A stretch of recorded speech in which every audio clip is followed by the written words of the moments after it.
Hello everyone, তো আমরা ঋষিকেশ থেকে হরিদ্বার এসে গেছি। তো আজকে আমরা যাব গঙ্গা ঘাটে। তো আমাকে এই ড্রেসটা পরে কেমন লাগছে কমেন্টে জানায়ও। তো আমরা এখন বেরিয়ে পড়লাম গঙ্গা ঘাটের। তো ওখান থেকে ঠিক সামনেই মনসামার মন্দির, আমরা প্রথমে সেখানেই যাব। আর এখানে দেখো ছোট ছোট বাচ্চাদের কি সুন্দর ট্যালেন্ট। তো মনসামার মন্দিরে যাওয়ার পরেই আমরা গঙ্গা স্নান করব, যেহেতু ওখানে যেতে সময় লাগবে তাই ভাবলাম আগে ওখানেই যাই। তো এখানেই রাস্তা দিয়ে আমরা যাচ্ছিলাম, আর আমরা যেহেতু হাঁটতে অতটা পারি না তাই আমরা রোপেই যাব।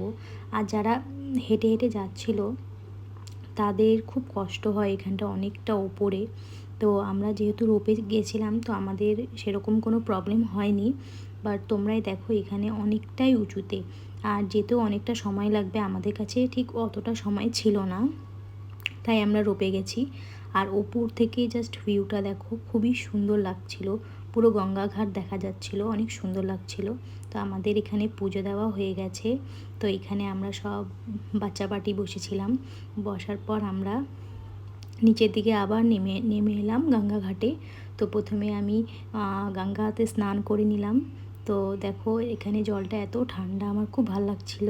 তো স্নান করে নেওয়ার পর পুজো টুজো দিলাম। পুজো দেওয়ার পর তারপর আমরা চলে গেলাম ওই ব্রিজের দিকে, যেটা আমি এতদিন ফোনেই দেখতাম। এখানে সবাই নারকেল ধরতো, তো আমিও এই ব্রিজটাতে এসে গেছি। তো এখানে দেখো অনেকেই ধরছিল। তারপর এখানে আমার বাবা টাকা দিয়ে পাখিটি কিনে খাঁচার থেকে উড়িয়ে দিল।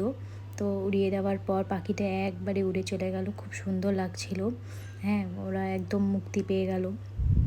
তারপর আমরা হোটেলে চলে গেলাম। আবার আসবো বিকালে গঙ্গা আরতি দেখতে, তো সেটাও তোমাদের সাথে শেয়ার করব।